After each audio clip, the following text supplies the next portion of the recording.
Let's make some sense of this all then to the Express. What have they gone with, Leo? So they've gone with Farage. We're now the real opposition. So he says there's apparently rumours he's in a Tory hostile takeover plot, and he's got a 6-year master plan to realign UK politics. And he says that only he can hold Labour to account, is what Nigel Farage claims. I mean, the way things are looking for Rishi Sunak, they're not looking good. And like, he keeps making these sort of needless gaffes. So we could almost see, you know, how Labour became the sort of dominant party on the left when they overtook the Liberals in, I think it was the 1920s, which isn't, you know, I mean, all right, 100 years ago. But, you know, sometimes big political parties, we see this in the continent a lot, big political parties like the Socialists in France just crumble and implode. And I think we're seeing that with the Tories because they haven't been a Conservative party. So Reform now have the actual Conservative values and people might be looking to them instead. Well, they are.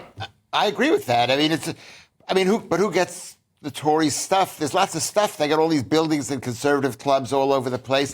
There's a lot of stuff that they have. And just change the badge. Yeah. So, Reform. I mean, I think Farage, I think people are going to wake up and they're going to say, you know what, I don't think Rishi Sunak is going to win it for us. Yeah. And so we might as well go on the other side and see what they're going to do, which it could be the end of.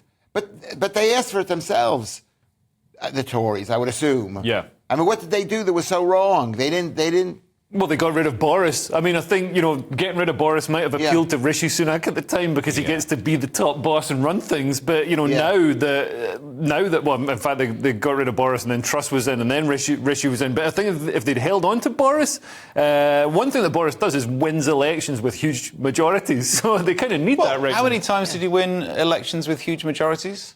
Well, I'm going back to the most recent one. Yeah, but it's only the 100% in the most recent one. If you only look at 2019, but I mean, look, I know David Cameron's back, but he actually has a better track record.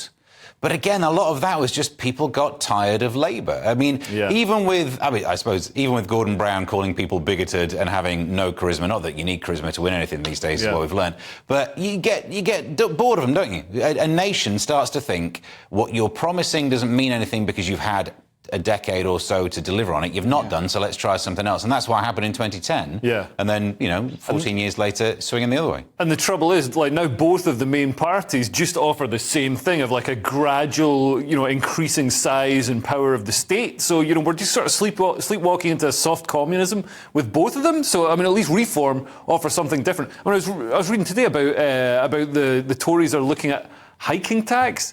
Hikers pay enough tax already. The shoes alone. I don't want to spend ages on this, but everyone else is pronouncing reform like the noun, but you're saying reform like the verb. Reform. I say that I call Berkhamsted. Yeah. So as in, like, put it back together, reform. Reform.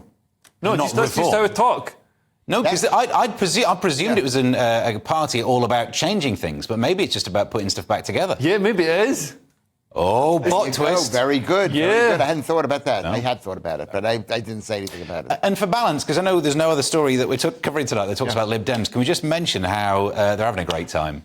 Because David, he's been off playing golf. He's probably been scuba diving. Yeah. He's never going to get a job, but he's had a lovely little trip, hasn't he? He's had a great day out. So there we go. And it has basically worked for him. Yeah. Because people now thinking about him. I think, is he trying to be, like, super healthy looking? Is that what that is? That he's able to fall into the water? It's just like a Make-A-Wish thing. He's just going to all the day trips he's wanted to do for ages. This is brilliant.